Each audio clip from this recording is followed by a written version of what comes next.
Nu e apă, e un alcool special. La covorul de marmură nu se folosește apa.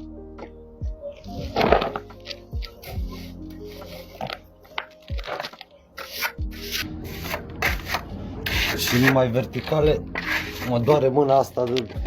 Nu mai pot să mai fac cu asta. Cu asta făceam mai repede, dar nu mai, că mă doare mâna. Că ieri am făcut pe jos și astăzi verticalele și am nebunit. Singur. De ce mă întreb?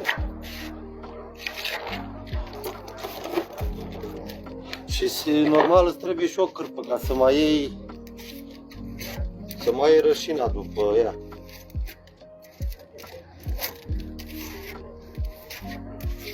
Că dacă nu dai cu alcool într-una, dar nebunești.